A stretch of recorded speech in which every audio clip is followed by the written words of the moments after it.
In March of 1991, Sierra Leone entered into one of Africa's bloodiest and most brutal civil wars, when rebel fighters of the Revolutionary United Front (RUF), under the leadership of former Army Corporal Foday Sankoh with help from Liberian warlord Charles Taylor and his group, the National Patriotic Front of Liberia (NPFL), launched an insurrection in an attempt to overthrow the government of Sierra Leonean President Joseph Saidu Momoh.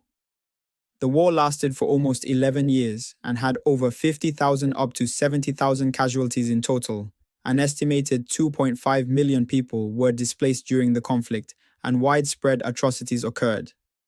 The conflict was particularly violent and long because both the Revolutionary United Front (RUF) and the Sierra Leone government were often funded by blood diamonds. This video is the first of a series of videos that deal with the Sierra Leone Civil War that almost led to the destruction of the country. In this episode, we look at why former Army Corporal Foday Sankoh was imprisoned in 1971 and why he invaded Sierra Leone in 1991. We also look at why former Liberian President and warlord Charles Taylor supported Foday Sankoh in his fight against Sierra Leonean President Joseph Saidu Momoh.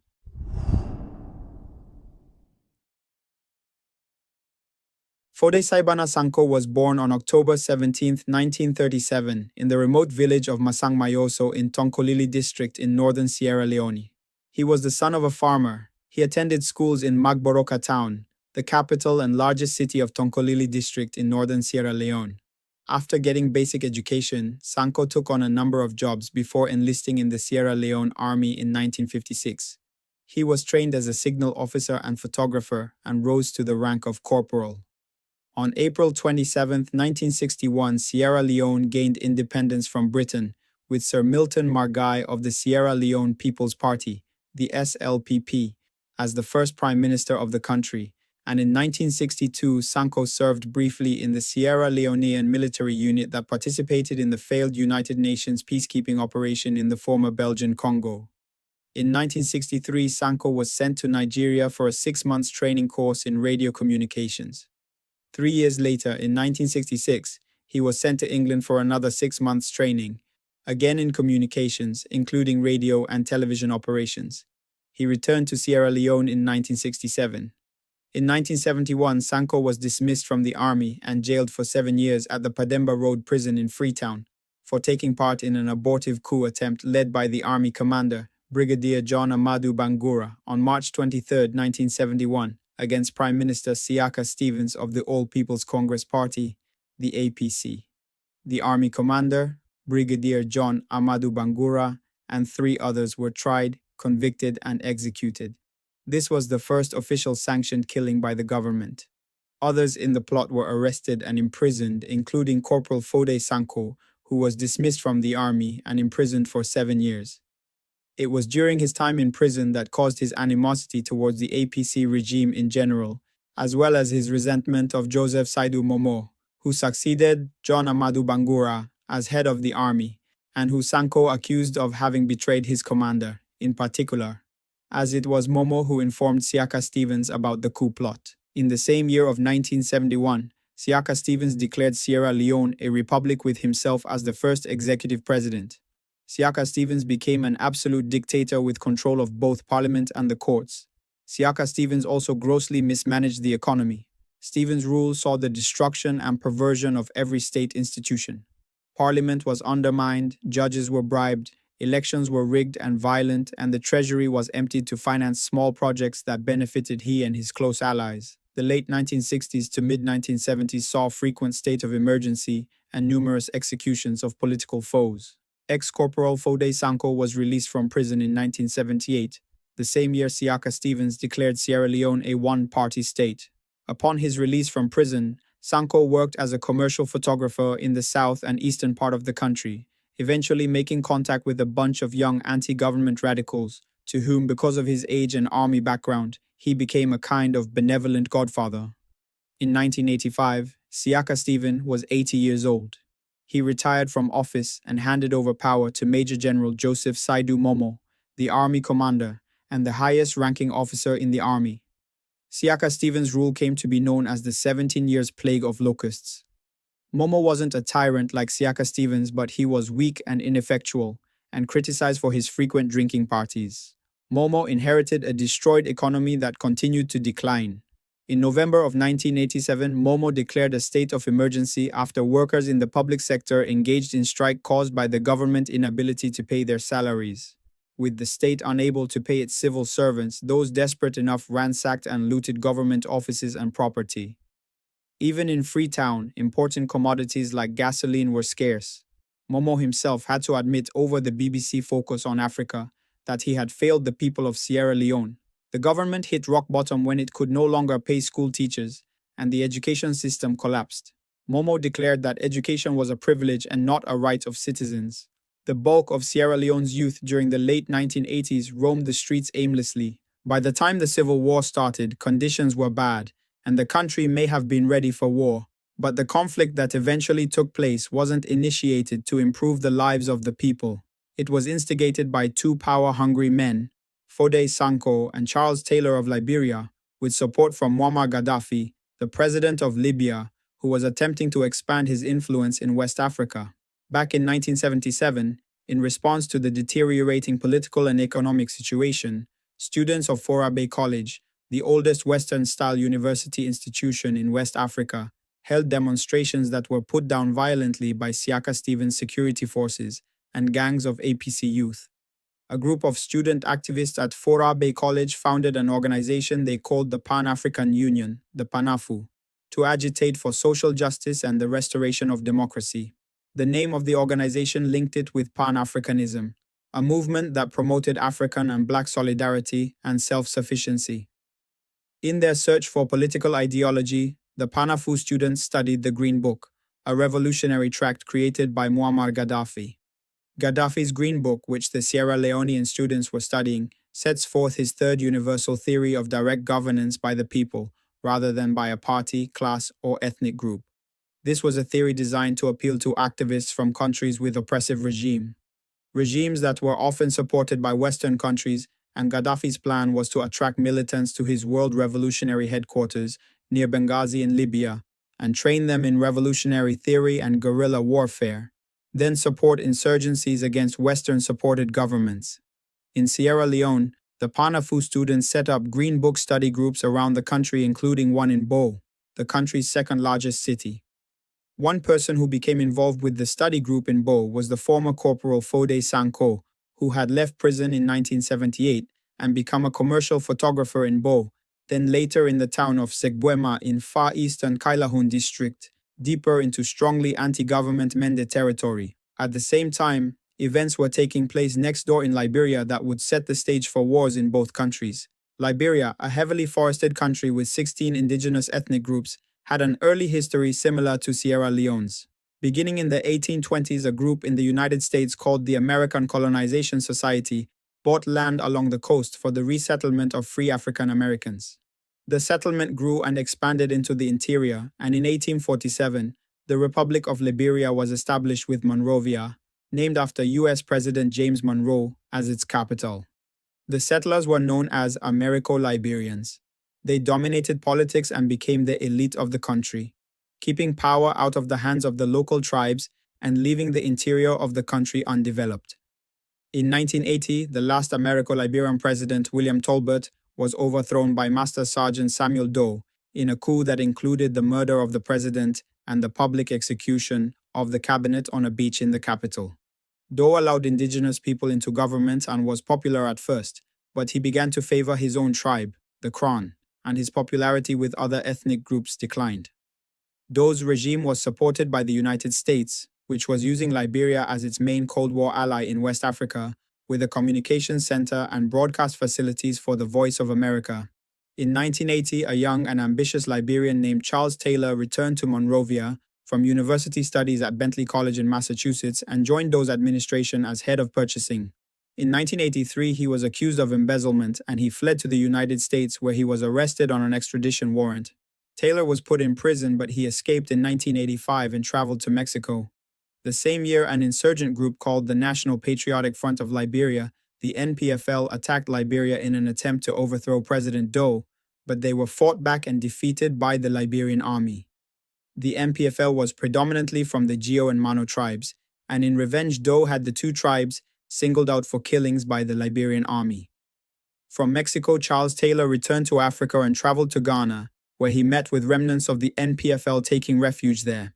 Together they moved to Burkina Faso, a former French colony located to the north of Ghana, where Taylor became leader of the group.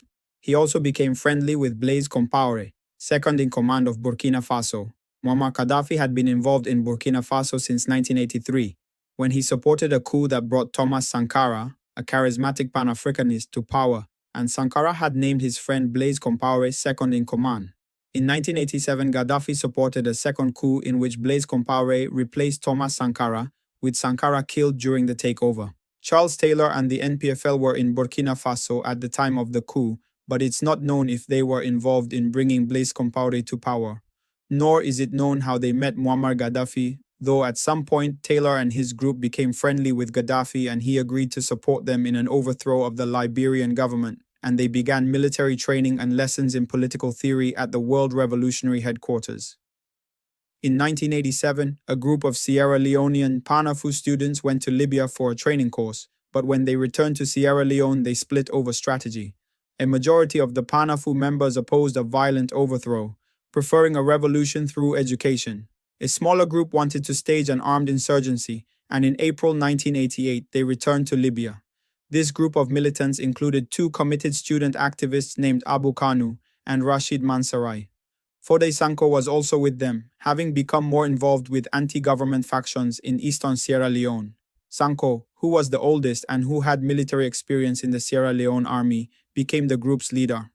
In Libya, Foday Sankoh met Charles Taylor, and the two men agreed to help each other with their insurgencies. Blaise Compaoré, the then president of Burkina Faso, agreed to transship arms through Burkina Faso and supply Burkinabe troops for the invasion forces. Muammar Gaddafi provided funds and links to arms dealers and mercenaries. The group was now formed that would instigate long wars in Sierra Leone and Liberia. In 1989, Charles Taylor began his moves to take over Liberia. He traveled to Sierra Leone and asked President Momoh for permission to use the country as a base to attack Liberia. Momoh refused and had him arrested. Taylor was quickly released and he traveled to the Ivory Coast where he assembled a group of NPFL fighters. On December 24, 1989, Taylor and his troops invaded Nimba County in Liberia from the Ivory Coast. A contingent of Sierra Leonean fighters led by Foday Sankoh joined them in the invasion. On entering Nimba County, the NPFL recruited large numbers of GO and Mano fighters who were embittered by President Doe's revenge killings. They quickly defeated Doe's Liberian army forces in Nimba County and moved toward Monrovia. The tribal antagonisms provoked by Doe and Taylor turned the Liberian War into an ethnic conflict with the Gio and Mano fighting the Kran, Doe's tribe, and Mandingos, which resulted in many civilians' deaths as the opposing tribes attacked and killed each other. In May 1990, Charles Taylor and the NPFL established their headquarters at the town of Gbanga on the main highway to Monrovia.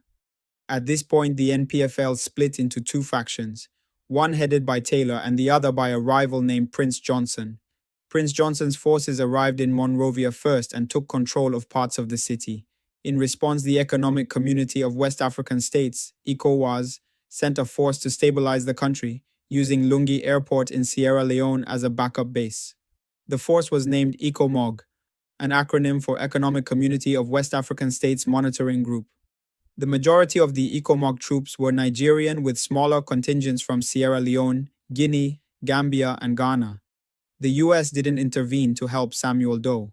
On September 9, 1990, Samuel Doe visited the ECOMOG headquarters near Monrovia and was captured by Prince Johnson's troops who tortured and killed him, and Prince Johnson took over Monrovia. Fighting between Taylor, Prince Johnson, and Doe's supporters continued, and thousands of refugees fled to Guinea and Sierra Leone.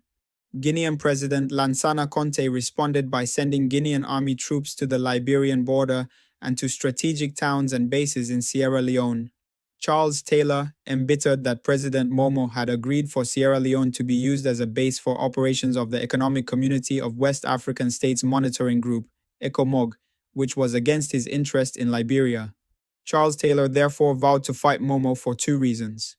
1. Because he had been denied the use of Sierra Leone as a base to launch his rebellion, and 2. Because despite being denied the use of Sierra Leone as a base to launch his rebellion, Momoh agreed for Sierra Leone to be used as a base for the ECOMOG operations in Liberia, and Momoh even sent troops to join the ECOMOG peacekeeping force. So he speed up his support for Sankoh to launch his rebellion in order to put pressure on the government of Sierra Leone to withdraw its troops from the ECOMOG peacekeeping force in Liberia and focus on its own war in Sierra Leone. On November 1st, 1990, Charles Taylor himself broadcast on the BBC African service a threat to attack and destroy Freetown's international airport, arguing that by allowing its territory to be used as an operational base for ECOMOG, Sierra Leone had made itself a legitimate target.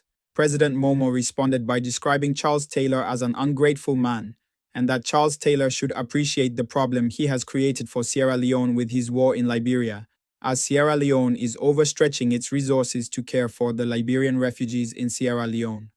An army spokesman added by saying that Sierra Leone has a trained army with World War II experience and that Sierra Leone need not to remind Charles Taylor to make a point. After helping Charles Taylor invade Liberia, Foday Sankoh turned his attention to attacking his own country. The invasion force he formed was named the Revolutionary United Front. The RUF, Sankoh's troops included volunteers from Sierra Leone and others who were abducted and forced to join. To find fighters, Sankoh and his commanders also visited Sierra Leoneans in detention in Liberian prisons and convinced them to join, or forced them under threat of death. Military training for the RUF began in October 1990 at Camp Naama, a base located around 20 miles from Taylor's headquarters at Gbanga. Charles Taylor and Blaise Compaoré provided trainers, arms, and additional troops, mainly Liberian NPFL fighters with women and boys among them. Report puts the number of Sierra Leoneans trained at 400 and the initial invasion force at 2,000. In addition to military training, the group received lessons in the rudimentary ideology that Foday Sankoh developed for the RUF, which included demands for local representation in government, an end to corruption, and the equitable use of natural resources.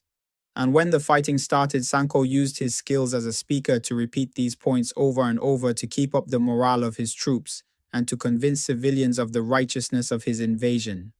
It seems that Sankoh believed the mostly Mende, anti-government civilians living in the eastern and southern districts would support him and that he could move on to Freetown for a quick takeover, and he told his initial group of fighters that the war would be over in 3 months.